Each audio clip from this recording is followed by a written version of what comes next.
Hi welcome to ET. Tollywood king Nagarjuna Indian సినిమాకు global following తెచ్చిపెడుతున్నారు.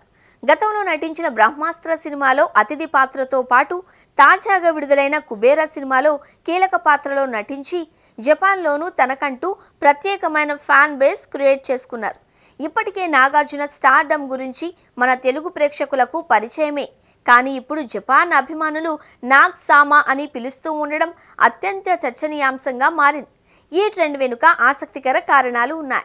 జపాన్కి చెందిన social media fans మన తెలుగు సినిమాలపై చూపిస్తున్న ఆసక్తి కొత్తదైతే కాదు.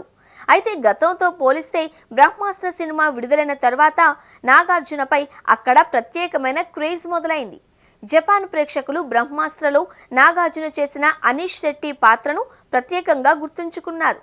ఆ సినిమాతోనే ఆయన స్టైలిష్ లుక్, హుందాతనం ఆకట్టుకుంది.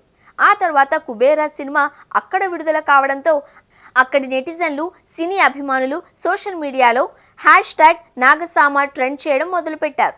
జపాన్ సంస్కృతిలో సామా అనే పదాన్ని చాలా గౌరవంతో ఉపయోగిస్తారు. దేవుళ్ళు, రాజులు, గొప్ప వ్యక్తులకు మాత్రమే ఈ ఆనర్ ట్యాగ్ ఉపయోగిస్తారు. అలాగే మన నాగార్జున పేరు ముందు నాగ్ సామా అని పిలవడం అక్కడ అభిమానులు ఆయనను ఎంతగా గౌరవిస్తున్నారో చెబుతోంది. ఫ్యాన్స్ ట్విట్టర్లో నాగ్ సామా స్క్రీన్పై ఉన్నా చాలు, సినిమాను ఆ పాత్ర కోసమే చూస్తామని రాస్తున్నారు. కుబేరాలో నాగార్జున దీపక్ పాత్రలో నిండా జీవించడమే కాకుండా అతని పాత్రలో ఉన్న ఎమోషన్, ఏజ్ను ఎంతో బాగా కన్వే చేశారు. ఇదే ఫ్యాన్ బేస్ పెరగడానికి ప్రధాన కారణంగా మారింది. సోషల్ మీడియాలో జపాన్ సినీ ఫ్యాన్స్ నాగార్జున ఫోటోలను, ఫ్యాన్ అర్జులను ట్రెండ్ చేస్తున్నారు. చాలామంది తమ ఫోన్ల వాల్పేపర్గా కూడా నాగ్ సామా స్టిల్స్ను పెట్టుకుంటున్నారు.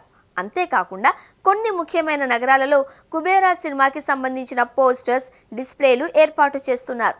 నాగ్ సామా పాత్ర కోసం మళ్ళీ సినిమా చూస్తున్నామంటూ కామెంట్స్ వస్తున్నాయి. నెక్స్ట్ రజనీకాంత్ సినిమా కూలీలో కూడా నాగార్జున కనిపించనున్న విషయం తెలిసిందే. అక్కడి ఫ్యాన్స్ కూలీ లిరికల్ సాంగ్ చూసి వావ్, నాగసామా ఈ సినిమాలో ఉన్నారా, ఇది వెరీ స్పెషల్ అంటూ ఫుల్ ఎక్సైట్మెంట్ అవుతున్నారు. ఇకపై నాగార్జున జపాన్లో మరింత పాపులర్ అవ్వడం ఖాయం అనే అభిప్రాయాలు వినిపిస్తున్నాయి. మొత్తంగా నాగార్జున జపాన్లో నాగ్ సామాగా గుర్తింపు పొందడం తెలుగు చిత్ర పరిశ్రమకు గర్వకారణం. ఆయన బ్లాక్ బస్టర్ చిత్రాలే కాదు, క్యారెక్టర్ నటనతో, స్టైల్తో, గౌరవంతో అంతర్జాతీయ అభిమానులను మెప్పిస్తున్నారు. జపాన్ సోషల్ మీడియాలో రెస్పాన్స్ చూస్తూ ఉంటే నాగార్జున నటించిన సినిమాలు అక్కడ త్వరలోనే మరిన్ని థియేటర్లలో విడుదలయ్యే అవకాశం ఉంది. ఈ క్రేజ్తో మరోసారి మన టాలీవుడ్ స్టార్స్కు ప్రపంచవ్యాప్తంగా ప్రత్యేక గుర్తింపు వస్తుంది అని చెప్పొచ్చు.